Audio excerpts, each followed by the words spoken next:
Hello students, World Heritage. This lesson we have finished, and we have also finished the 6 exercises given below the lesson. Now we are going to discuss question number 7, and listen carefully and try to understand it. Okay, see what is the question. I am going to read the question. Complete the following flow chart by choosing from the options given below to show how any site of any country can become a World Heritage Site. पहा, complete the following flow chart. आता हा जो chart आहे त्याला flow chart म्हणायचं. हा flow chart आपल्याला पूर्ण करायचा आहे कशाने?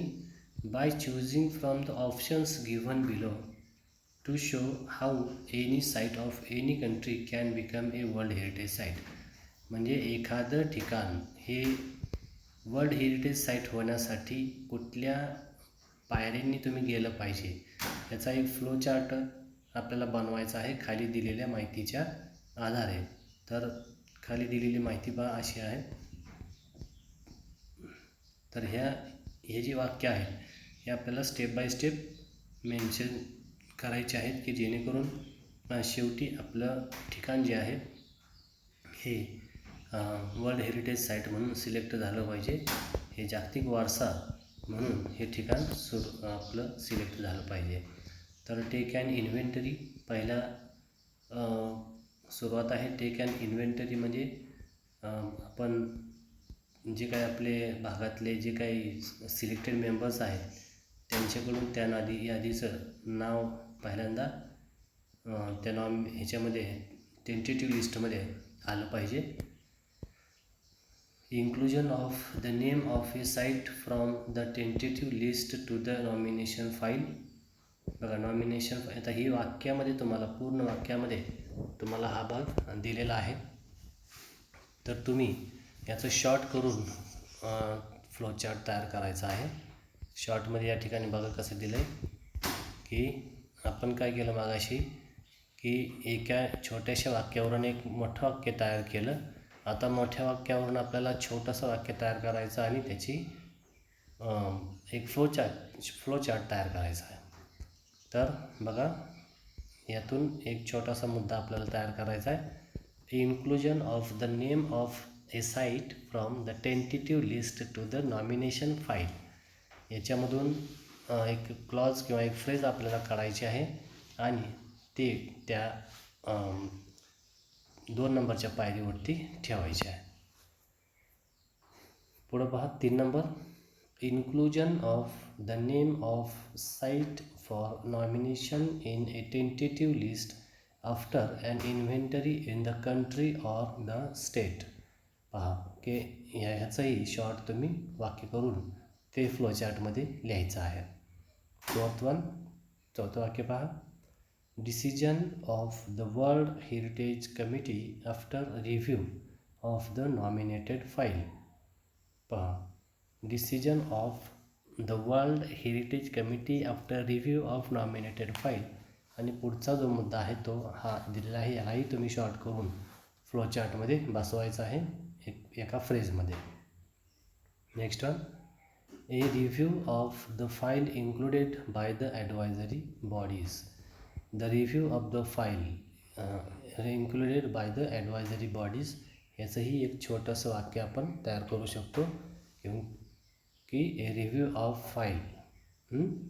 तर अशा प्रकारे हे एखादं ठिकाण हे जागतिक वारसा म्हणून केव्हा त्याची गणना होईल हे या ठिकाणी स्टेप बाय स्टेप आपण फ्लो चार्टच्या माध्यमातून सांगायचं आहे. तर ही ॲक्टिव्हिटी तुम्ही सोडवायची आहे. पुढं पहा नेक्स्ट ॲक्टिव्हिटी क्वेश्चन नंबर 8.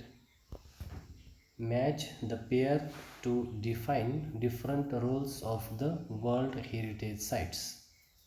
पहा match the pair to define स्पष्टीकरण द्यायचं आहे. डिफरंट रोल्स वेगवेगळ्या रोल्सचा वेगवेगळ्या भूमिकेचा of the world heritage site. म्हणजे वर्ल्ड हेरिटेज साईट च्या भूमिकेविषयी आपल्याला वेगवेगळे स्पष्टीकरण या ठिकाणी वेगवेगळ्या भूमिकेवरती स्पष्टीकरण द्यायचं आहे. सी आणि त्याच्या जोड्या लावायच्या आहेत. Match the pairs.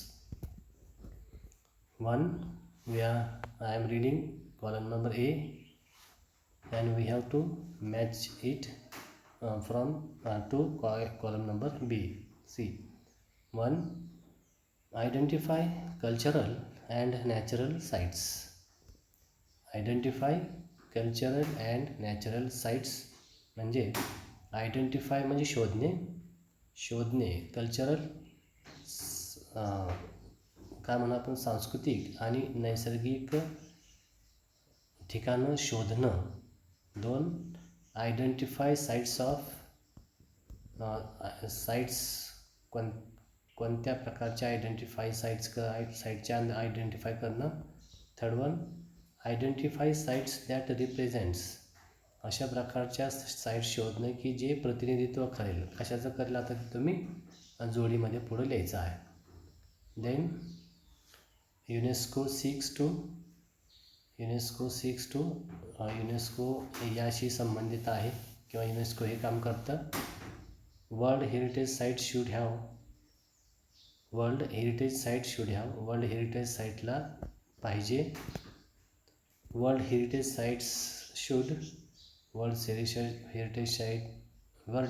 साईटला पाहिजे आणि world heritage site world heritage site ही अशा प्रकारे सर्व करते. वर्ल्ड हेरिटेज साईट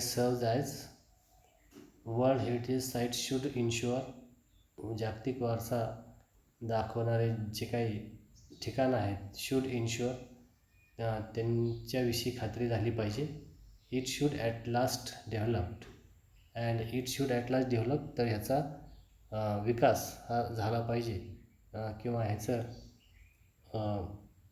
काय आपण डेव्हलपमेंट जी आहे ती झाली पाहिजे अशा अर्थी. Next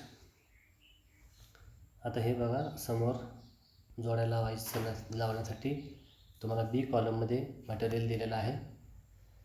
green local based stable and decent jobs of outstanding universal value across countries.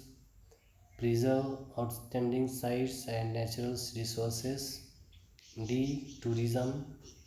E. An asset for economic development and investment. F. Protect these sites. G. Best examples of world's cultural and or natural heritage. Special importance for everyone. And last one is relevant development plan policies. So this is the activity. We have to match the pairs of this given material with column A with column B. Now we have finished question number 7 and question number 8 here. Okay, then do you understand this question? Okay, then we are going to write question number 9. We are going to see question number 9. See, do you know the difference between world heritage and cultural heritage? See, these two terms are different and you have to mention or you have to make difference between these two terms, that is world heritage and cultural heritage. हा प्रश्न तुम्हाला असा विचारला आहे की do you know the difference between, तुम्हाला या दोन्हीतला फरक माहिती आहे काय. आता फरक कशातला माहिती आहे का विचारलं. वर्ल्ड हेरिटेज म्हणजे जागतिक वारसा असणारे ठिकाण आणि कल्चरल हेरिटेज आणि याच्यातलं सांस्कृतिक ठिकाण की जे म्हणजे वर्ल्ड हेरिटेज नाही पण कल्चरल हेरिटेज आहे. म्हणजे वर्ल्ड हेरिटेजमध्ये आपण बघितलं की याच्यामध्ये कल्चरल हे असतं, हिस्टॉरिकल असलं, आणखीन नॅचरल ही असतं, बरोबर. मग ह्या दोन्हीतला फरक काय आहे वर्ल्ड हेरिटेजमध्ये आणि कल्चरल हेरिटेजमध्ये हे आपल्याला शोधायचं आहे. रिफर टू ए डिक्शनरीमध्ये शब्द किंवा ह्याचा डिफरन्स शोधायचा आहे. Encyclopaedia, reference books, website, Google search to get the detailed meaning. आणि ह्या दोन्ही टर्मचा तुम्ही काय करायचं, ह्याचं मिनिंग आणि ह्याच्यातलं डिफरन्स शोधण्याचा प्रयत्न करायचा आहे. डिक्शनरी एन्सायक्लोपीडियाच्या माध्यमातून पुस्तकं काही रिफर करून किंवा वेबसाईट गुगलवरती नेटवरती जाऊन तुम्ही ह्याचा शोध घ्यायचा आहे आणि हे फरक लिहायचा आहे. तर 2 प्रश्न आपण या ठिकाणी बघितले. Question number 7, 8 and 9. 3 questions we have discussed. Then you have to write the answers of these 3 questions. तिन्ही प्रश्नांची उत्तर तुम्हाला लिहून त्याचा फोटो काढून आपल्याला व्हॉट्सॲप ग्रुपवरती टाकायचा आहे. तर okay, we will stop here. आपण या ठिकाणी थांबणार आहोत. हे दिलेला अभ्यास जो आहे तुम्ही पूर्ण करायचा आहे काळजीनं आणि समजून घ्यायचं. नाही समजलेला भाग असेल तर तोही तुम्ही व्हॉट्सॲपच्या माध्यमातून तुमची कंप्लेंट जी आहे ती तक्रार करायची आहे. Okay, will stop here.